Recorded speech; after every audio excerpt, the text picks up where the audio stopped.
Por último vamos a ver una técnica muy potente de Deep Learning que son los autoencoders.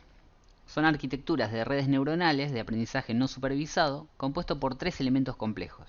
El primero es el codificador, compuesto por una capa de entrada donde la información va a converger a través de una o varias capas ocultas hasta llegar al cuello de botella. Este es conocido como el espacio latente y es la capa con menor número de nodos, normalmente 2 o 3, que conserva una representación de los datos originales en un espacio de baja dimensión. El último elemento es el decodificador, que suele tener un aspecto especular de lo que es el codificador y posee una capa de salida que reconstruye la información de entrada. Lo que va a aprender esta red es a ajustar los pesos de forma que la información de salida sea lo más parecida posible a la información de entrada. Esta arquitectura extrae las características más importantes del input, eliminando el resto de poca relevancia, y optimiza una representación de la información reducida en el espacio latente, siendo un perfecto modo para comprimir información.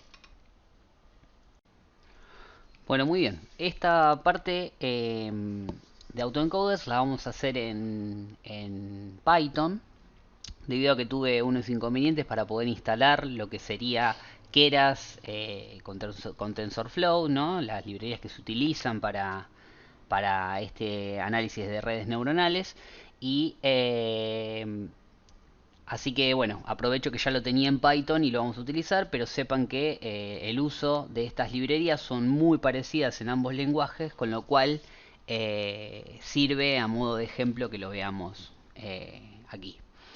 Bien, entonces, primero principal, es necesario preparar nuestro set de datos, que lo que vamos a hacer es agarrar el 20% de nuestros datos al azar y eso lo vamos a reservar para que sean nuestros datos de testeo de la performance de nuestra red neuronal.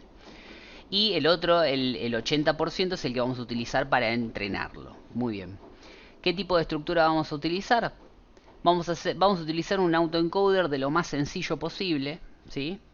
Porque para los fines que lo queremos utilizar no va a ser suficiente, pero sepan que es una herramienta poderosísima y que la arquitectura de la red va a determinar el funcionamiento de nuestro autoencoder, ¿no? Bien, entonces lo que vamos a hacer es, vamos a utilizar 6 nodos de entrada, una sola capa oculta que va a ser nuestro espacio latente, donde va a reducir las dimensiones a 3 dimensiones, y luego el decodificador va a pretender reconstruir la información volviéndolo a 6 nodos de lo que sería de salida. Bien, vamos a correr esto de vuelta por las dudas. Ahí lo tenemos, ya tenemos nuestro modelo preparado. Y vamos a utilizar como métrica de desempeño lo que es el error absoluto medio. Y como optimizador vamos a utilizar a Dan, que es una variante del algoritmo de gradiente ascendente que nos va a permitir ajustar los pesos. Muy bien, entonces acá, además de la arquitectura de red, lo que es fundamental en esto es setear ciertos hiperparámetros. Algunos de ellos son lo que son las épocas, ¿sí? El número de veces que va a transcurrir de las iteraciones que va a hacer nuestro modelo, ¿sí? Y el número de baches, ¿no? En la cantidad de datos que va a ir sacando en cada una de esas iteraciones. Vamos a entrenar nuestro modelo. Muy bien. Y vamos a observar su desempeño en estas curvas, ¿sí? En el eje Y lo que tenemos es la métrica de desempeño que utilizamos, en este caso el error absoluto medio, y vamos a observar que, por ejemplo, la curva azul va a ser cómo se fue optimizando a medida que se fue entrenando, ¿sí? El error va decayendo a lo largo de las épocas, y luego podemos ver qué es lo que ocurre con nuestro set de validación. Con nuestro set de testeo. Entonces observamos que la performance es muy parecida, ¿sí? Casi idéntica, en donde en ambos se reduce el error hasta llegar a un cierto plató. Lo que se suele ver es que si nuestra red lo que estaría haciendo es caer en un sobreajuste, ¿sí? Lo que hace es perfeccionarse tanto para nuestra set de datos de entrenamiento que al momento de validarlo lo que obtendríamos es una inicial caída, pero luego el error comenzaría a aumentar lo cual nos dice que en realidad tiene un error de estimación muy grande. Bueno, finalmente lo que hice fue traerme los datos del espacio latente que calculamos en Python. Recién me lo traigo a R, cosa de que podamos comparar con los datos que ya teníamos de PCA y de Tizne, ¿sí? Entonces, aquí en el medio vamos a observar este espacio donde tomé dos de las tres dimensiones del espacio latente, ¿sí? Para que podamos comparar un poco de qué forma se van moviendo los datos en las tres técnicas, ¿sí? Entonces, podemos ver que el autoencoder con una única capa oculta tiene resultados muy parecidos a lo que es componentes principales, ya que lo que buscaría, lo que intentaría hacer el autoencoder de esa forma es buscar como combinaciones lineales, y uno esperaría de que tenga resultado muy parecido a lo que es componentes principales. De vuelta, estamos utilizando una herramienta poderosísima con una arquitectura muy básica, pero que de alguna forma me interesaba como para poder mostrar un ejemplo de cómo se puede utilizar para reducir dimensiones y de repente proyectar los datos como lo veníamos haciendo. Bien, y a la izquierda tenemos los resultados de PCA y a la derecha los de Tizne. Bien, podemos ver cómo Tizne desparrama más los datos y acentúa más esas similitudes que hay respecto de la vecindad, ¿sí?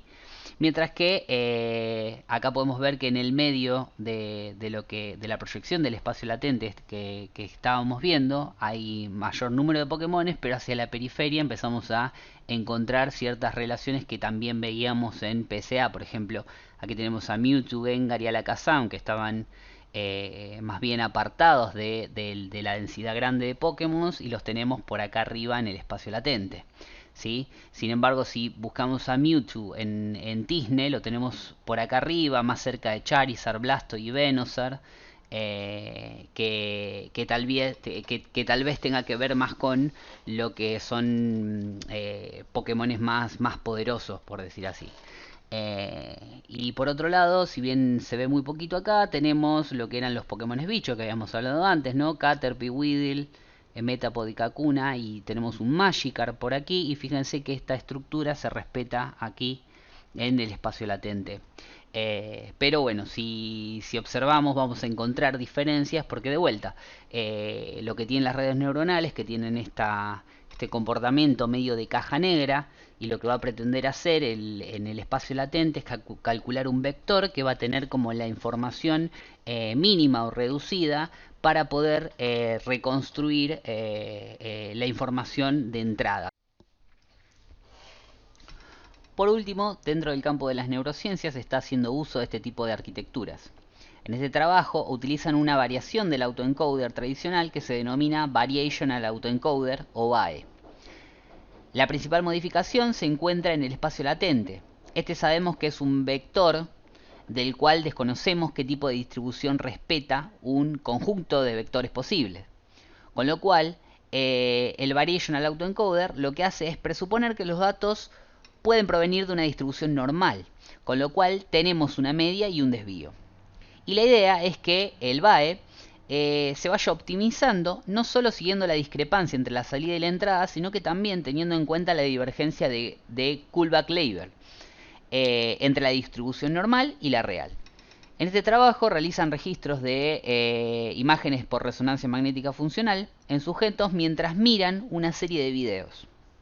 Siguiendo el principio de libre energía de neurociencias, hipotetizan que la información que ingresa en el cerebro converge a una representación reducida de la misma forma que lo hace el codificador.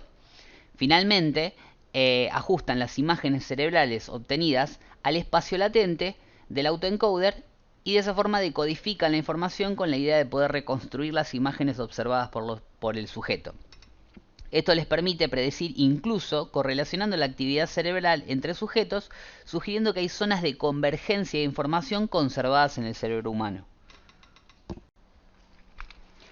Bueno, hemos llegado al final de esta serie de videos. Espero que les haya resultado interesante y de utilidad. Agradezco la oportunidad y el espacio al doctor Andrés Farral, que dicho sea de paso, pueden suscribirse a su canal, donde van a encontrar numerosas herramientas relacionadas con ciencia de datos, entre ellas otras técnicas de reducción de dimensionalidad. Y siguiendo los sabios consejos de Pokémon, debemos aprenderlas a todas. Gracias.